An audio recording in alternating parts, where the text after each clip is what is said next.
ওয়াসাইনাল ইনসানা বিওয়ালিদাইহি ইহসানা, মা বাবার সাথে ভালো ব্যবহার করো। আবার বলছে মার দিকে ডাইরেক্ট আবার কিছু ওয়াজ আল্লাহ বলছে, হামালাতুহু উম্মুহু কুরহা ওয়া ওয়াদাতুহু কুরহা, তোমার মা তোমারে পেটে লইয়া যখন হামেল ছিল কি কষ্ট করছে রে, আমি আল্লাহ জানি রে, আমি আল্লাহ জানি। দুনিয়ার কেউ দেখে নাই, আমি দেখছি। যারা বাবা হইছেন আপনারাও কিছু বলতে পারবেন। মেয়েরা প্রথমত বাচ্চা হয়, প্রথমত মহিলারা বড় ভয় পায়। মানুষকে বলবো কি, আমার নিজের বেলাও দেখছি, প্রথম বাচ্চা হবে রাত্র গভীর 2টা 2:30 3টা, আমার বিবি পায়ে ধরে বসে বসে কান্দে। প্রশ্ন করলাম কান্দো কেন? জবাব দিচ্ছে, স্বামী পেটের ভিতরে সন্তান এত নড়াচড়ি করে গো, কষ্ট লাগে গো স্বামী, মন কয় আমি বাঁচবো না, যদি আমি মরে যাই গো তোমার পায়ে ধরি আমারে মাফ করে দিও। কত কত মহিলা এমন একটা সন্তানের মা হওয়ার আশায় বলুন দুনিয়া চাইরা গেছে কিনা। তবু তো মা জাতি, তবু তো মহিলারা সন্তানের আশা ছাড়ে নাই। এই মারে কষ্ট দিয়েছ, কে তোমাকে জান্নাত দেবে? কে তোমার জান্নাতের জন্য সুপারিশ করবে? কখনো আমার নবী তোমার সুপারিশ করবে না, আল্লাহ তোমাকে জান্নাত দিবে না। আল্লাহ বলে, ফেরেশতারা গর্ভবতী মহিলারা কি কষ্ট করে আমি দেখছি রে। কত মা সারা রাত দাঁড়ায় রয়েছে, বিছনাটা শুইছে না, এরপরও সকালে সংসারের কাজে ব্যস্ত। কত কষ্ট মা, কাইতিয়া শুইতে পারছে না, চিতিয়া শুইতে পারছে না, কি যে কষ্ট। মা চাইতে ভাত ভালো করে মাইকে খাইতে পারছে না, কি যে কষ্ট। এই কষ্টের পরে আল্লাহ বলতেছেন সন্তানের মা হয়েছে, প্রসব ব্যথায় কি যে কষ্ট করছে। মাঝে মাঝে আমার আল্লাহ আল্লাহ আল্লাহ গো আল্লাহ গো আল্লাহ গো আল্লাহ গো কইয়া চিৎকার মারছে। আমার আল্লাহ ঘোষণা করে দিচ্ছে ফেরেশতারা, মহিলারা প্রসব ব্যথায় যেই মহিলা আল্লাহ আল্লাহ কইয়া ডাক দিবে, এক একটা ডাকে এক একটা কবুল হজের নেকি আমি দান করে দিব। আমার আপনার মায়ের প্রসব ব্যথার কষ্টের বিনিময় আল্লাহ যদি একটা ডাকে একটা হজের সওয়াব দেয়, আর আমাদের প্রতি এত নির্দেশ মা বাবার জন্য ভালো ব্যবহার করা, এই কাজটা আমাদের মানা দরকার আছে কিনা বলো। বাবারে এখানে ওয়াজ করলে কিয়ামত পর্যন্ত করুন যাইব, মা বাবার ওয়াজ শেষ করুন যাইতো না। সাথে সাথে আসুন আরেকটা দিকে, সেটা কি? আল্লাহ বলছে দুনিয়ায় থাকলে তো মা বাবার খেদমত করবেন, আর কবরে গেলে মা বাবার জন্য দোয়া করবেন। সেই দোয়াটা কি? কোরআন শরীফ, রব্বির হামহুমা কামা রব্বায়ানি।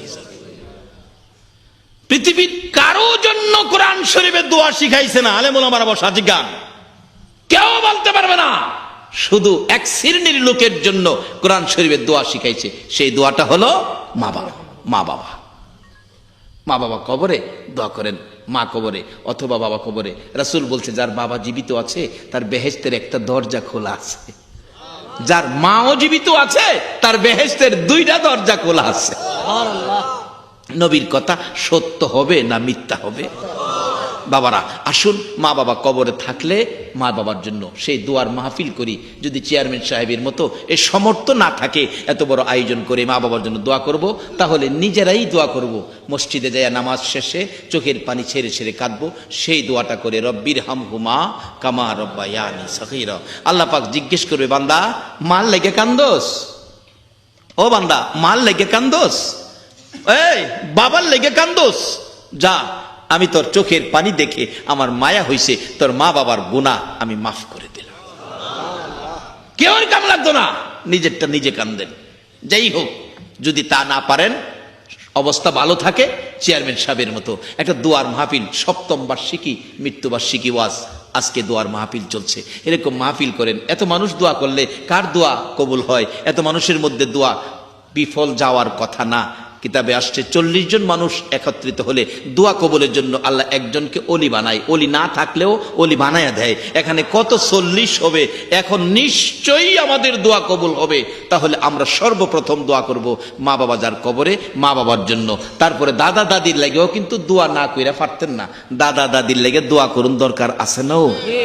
দাদা দাদি হাই হাই নাতি নাত করে হইলে গেলাম, দাদা দাদির ছেলে মেয়ের মায়া জাগা নাতি নাত করে উপরে। বাস্তব আমার নবীর জীবনী খুলুন না।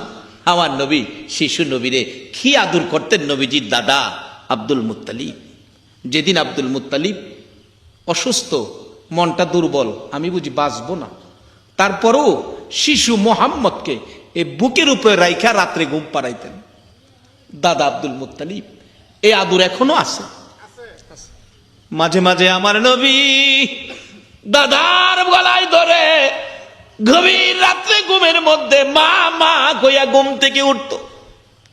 নবীজির দাদা আব্দুল মুত্তালিব ডাকতেন, নাতি রে আমি তোর মা না, আমি তোর দাদা লাগি। যেই দাদার বুকে শুইয়া আমার নবী মার স্বাদ মিটাইতো। এই দাদা দাদি যার কবরে গো, তাদের জন্য দোয়া করা দরকার আছে কিনা? দাদা কত আদর করতো। হায় হায়, আমার নবী যেদিন মা হারা বাবা হারা, আমার নবীর সকল ব্যথা বুকে লইয়া যেদিন দাদার বুকে ঘুমাইতো, দাদার আদুরে আমার নবী শান্তি পাইতো। বাবা হারা যেদিন আমার নবী মার কাছে যেদিন কাঁদতে ছিল, মাগো ও মা, আমার খেলার সাথীরা সবাই বাবার কোলে উঠলো, বাবা দুই গালে চুমাইলো, কোলে নিল, আদর করলো, খেজুর খুরমা দিল। আমার বাবা কই? আমার এদিক কেউ কোলে নিল না গো মা। আমি তো একদিন মা বাবা কইয়া তো ডাকতে পারলাম না, বাবার কোলে উঠলাম না। মা কাঁদতেছে, ও শিশু মোহাম্মদ, তোমার বাবা মদিনার জমিনের নিচে ঘুমিয়ে গেছে, তোমার বাবা দুনিয়ায় নাই। মা মা গো, ঘুমিয়ে যদি থাকি গো, আমার যে মন চায় একদিন বাবার কোলে উঠতে। আমার সঙ্গীরা যখন বাবার কোলে উঠে, বাবা যখন দুই গালে চুমো দেয় গো, আমার কলিজা মানে না। মা আমি মানি না, আমার বাবার কাছে লইয়া যাও, আমার বাবার কাছে লইয়া যাও।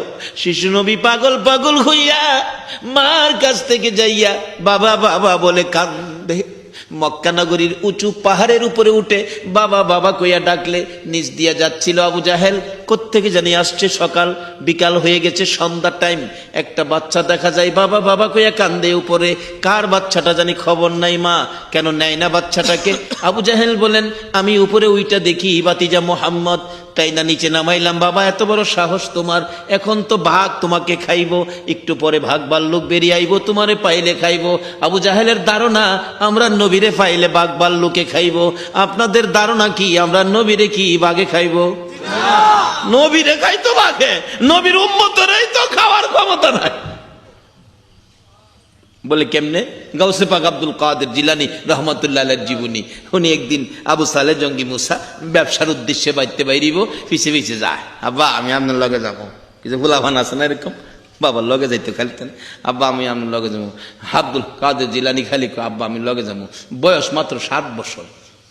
আবু সালে কয়, বাবা রাস্তাঘাট ভালো না, লগে যায় এই দিনে বিপদ আপদ ওইটারে না যাম। ওই অনেক ভুলাভান দেখেন আছে দেরা যাইব। ওই গরু বাজারে বাবা গরু কিনবো। হ্যাঁ পাগল হয়েছে, 7 বছরের হোলা গরু কিনতে যাইব। বাবা কয় বড় বড় গরু ভাড়ার তলে বললে সেফ চেপাই লইব তোরে। কয় না যাম। ওই অবশেষে 10টা টেহা দিছে। বাবা নাও 10টা টেহা দিলাম, তো যাও না কেমন, এটা তো মজা খাইলাও, গরু বাজারে যাও দিত না। বাবা 10টা টেহাও লইছে। বাবা যখন রিক্সা তুইটা রিক্সা টান মারছে, পিছে দা রিক্সার বডির দেরে হয়ে বই রইছে। বাজার কাছাকাছি গিয়া কয় রিক্সাওয়ালারে, কই রে তোর হোলা আছে? খোঁজি আছে তো। বিরক্ত করে, খোঁজা মাইজলা হোলাটার বিরক্ত সহ্য করতে। এটা হ্যাঁ যে জানান না জ্বালা, 10টা টেহা দিয়া প্রত্যেক দিন আউন লাগে। আমিও আজ 10টা টেহা দিয়ে আইছি, বাইতে আইতারি না। হ্যাঁ পিছতে বাইরে আবু আমি আয় পড়ছি তো। মাঝে মাঝে মন জ্বালান না গোলাপান আছে না, আছে না? তা আমরাও লইনা জ্বালান না গোলাপান হয়ে যাই। মাহফিল শেষে হাত বাড়াম, কিছু না দিলে হাত নামাইতাম না। কি কন? 10টা টেহা হলো মু বাজার হজামু। আবু আমি আয় পড়ছি তো, এমন পাগল থুইয়া যাও জানা। আবু সালে কই কি করমু? হ্যাঁ রে থুইয়া যাইবার ডক নাই। 7 বছর বয়স, যাইতাছে দুইজন হাঁটতে হাঁটতে।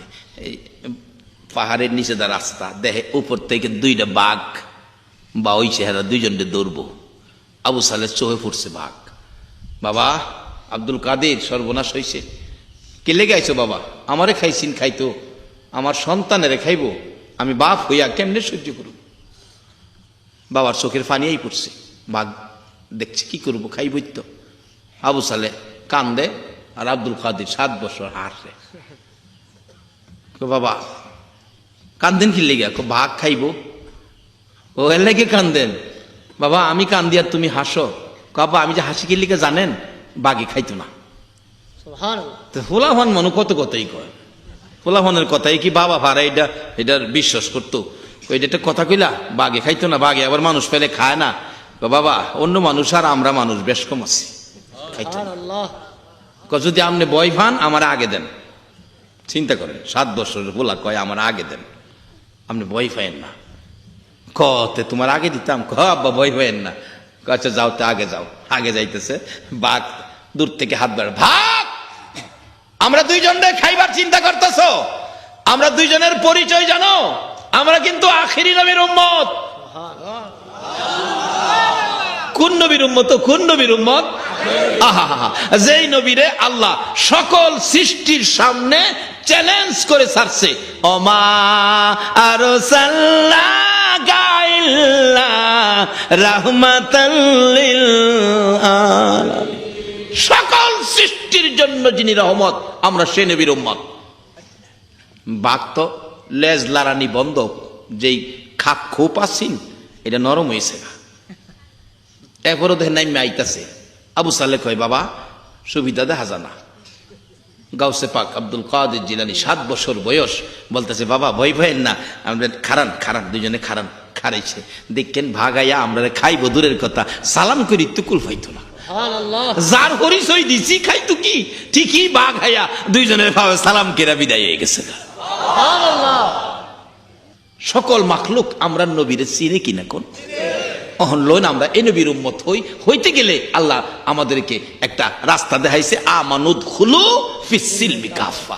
বাবা লোন কিছু ভেজাল যেটা এই দেহের মধ্যে ঢুকে গেছে, এটা লোন ছাইরা দিয়া আখিরি নবীর উম্মত হওয়ার জন্য যে জিনিসগুলি দরকার, এই জিনিসগুলি লোন খুঁজা বাইর করি। যাই হোক, কেন বাইর করতে হবে? আমাদের যে ঘোষণা হয়ে গেছে, ওয়ারেন্ট হয়ে গেছে, কুল্লু নাফসিন যায়িকাতুল মাউত, সকল প্রাণী যে একদিন আমাদের মরতে হবে, তার আগে আমরা সেই রাস্তাটা খুঁজে বের করি। কেন?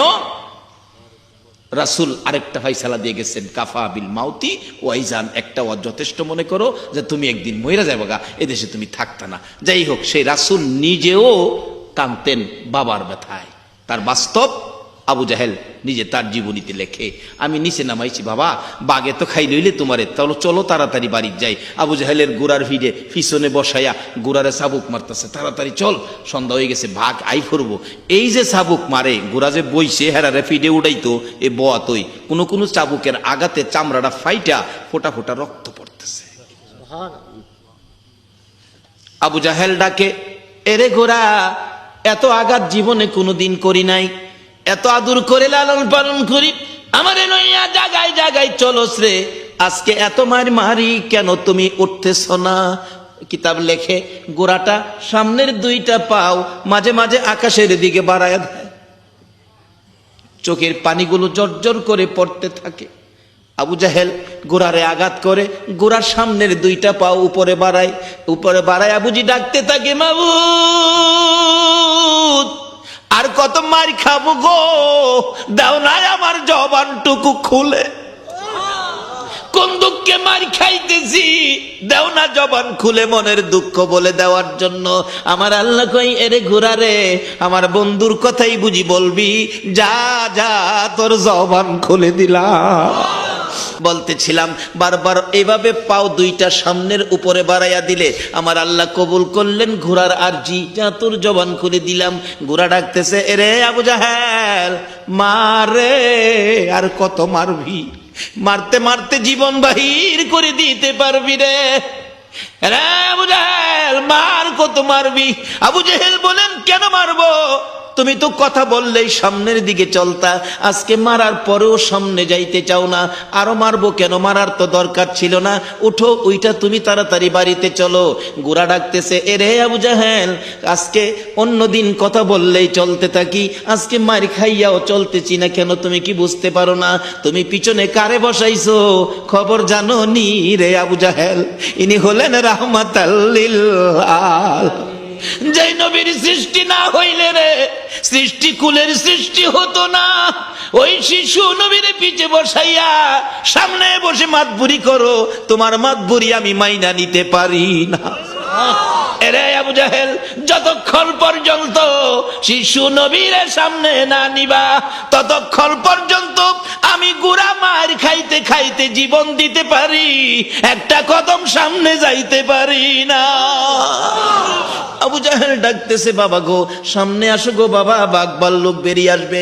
আমার নবীকে সামনে দিলে আবু জাহেল পিছে গেলে ঘোড়া দ্রুত গতিতে চলছে, পড়ছে আমেনার কাছে। আমেনা গো, বাঘে খাইতো আমি যদি না দেখতাম। আমেনা মুস্কি মুস্কি হাসে, ও আবু জাহেল, এটা আমার কেমন সন্তান রে, আমি জানি এই সন্তানের কোনোদিন বাঘে খাবে না। এই সন্তান পেটে যেদিন ছিল আমি দেখেছি জংলার বাঘ আমার পায়ে সালাম করে বলে গেছে, আমেনা গো সাবধানে থাইকো গো, তোমার পেটে রাহমাতাল লিল আলামিন। রে আবু জাহেল, যেই সন্তানের মা হইলে জংলার বাঘ সালাম করে রে, এই সন্তানের জংলার বাঘ খাবে না। লম্বা ঘটনা সংক্ষেপ করে দিলাম। আমার নবী কাঁদতে ছিলেন, মা আমেনা থামাইতে পারে না, বাবার ব্যথায় কান্দে। আজকে আপনাদের সুযোগ্য চেয়ারম্যান সাহেব বাবার ব্যথাই গো সপ্তম মৃত্যুবার্ষিকীর আয়োজন করেছে।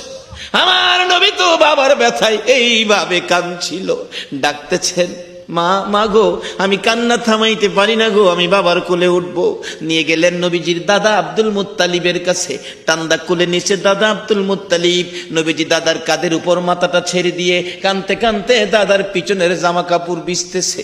এ নাতি কান্দিস না, দাদা গো আমার বাবা কই গো, আমি কান্দা থামাবো না। আব্দুল মুত্তালিব ডাকতেছে চোখের পানি ছেড়ে ছেড়ে, বৌমা গো আমার নাতির কান্না থামবে না, একটা কাজ করো তুমি, কি উম্মে আইমানকে সাথে দেই, আরো 3 জন সাথে লইয়া কাফেলা বন্দি করে যাও তুমি মদিনায়, আব্দুল্লাহর কবরখানি দেখাইয়া আনো। কবরটা দেখলেনি আমার নাতির কলিজানি ঠান্ডা হয়ে যায়। আমার নবীরে লইয়া সোনার মদিনায় গেল গো। আমার নবী বাবার কবরের পরিচয় পাইয়া বাবা বাবা কইয়া কান্দে রে, কে জবাব দিবে নবীর ডাকে?